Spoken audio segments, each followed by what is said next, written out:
Big 2 Local Weather Authority forecast. We warn you first with Chief Meteorologist Chase Menendez. Well, good evening, everybody. We've got some pretty low cloud floors right now, indicated by our West Texas State Bank weather cam, showing off a good live look. Notice also the tilting of these clouds, indicating some very strong winds at the higher levels of the atmosphere. That's not good for us if you're not planning on any severe weather tonight. That means we've actually got a potential for some very strong thunderstorms this evening. Again, thanks to the West Texas State Bank weather cam, we've got a good live look at those clouds, and we'll keep our eyes on them. We've also got a satellite and radar loop showing off those clouds right now. You can see them tracking in from the south and west.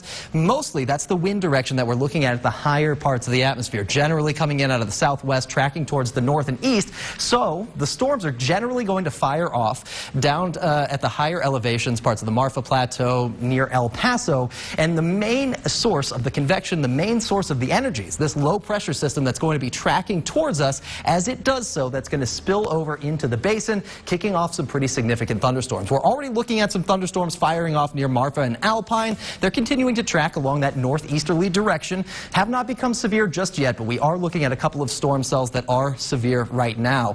Just off to the west of Big Spring, we've got a large hail core capable of producing quarter-sized hail at the very least. Definitely looking out for a little bit of damage to cars, roofs, windows, things like that. Please stay off the roads near Big Spring, at least for the next 20 or 30 minutes or so, because this storm cell is definitely very powerful. We've got another similar cell neighboring that one in Big Spring, headed towards Forsan, moving off to the north and east right now. That one also has a hail core capable of producing quarter-sized hail, which is going to be good enough to do some damage. Now, these are not the only cells that we're looking at for tonight. We've actually got more chances for more thunderstorms to be developing a little bit later on in the evening time.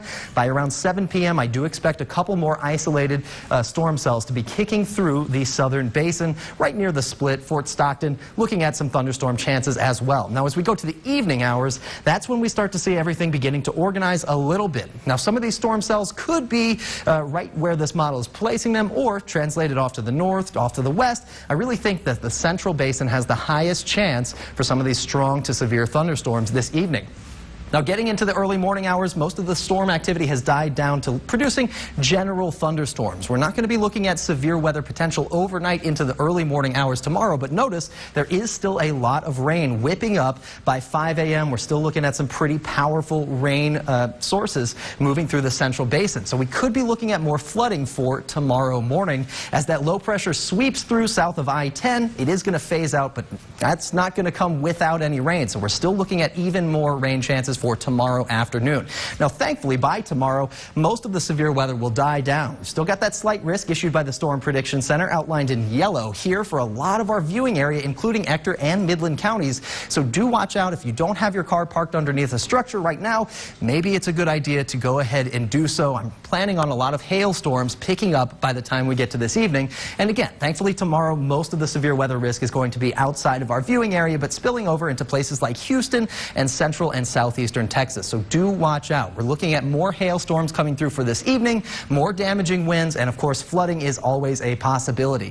Thankfully, that is going to be clearing out for tomorrow, but it's not until tomorrow afternoon into the evening hours that we finally see everything beginning to let up. In fact, we've just got a new severe thunderstorm issued for Glasscock and Howard counties. It looks like a re-update to one of those storm cells that we were looking at near Forsan. Now, there's a 60% chance for Odessa Midland to get more rain tomorrow morning. As we get to the evening hours, that should begin to clear out, but it's definitely doing a good job dropping our temperatures down. 66 degrees will be our high Wednesday, 83 on Thursday, and all the way up to 93 by Saturday.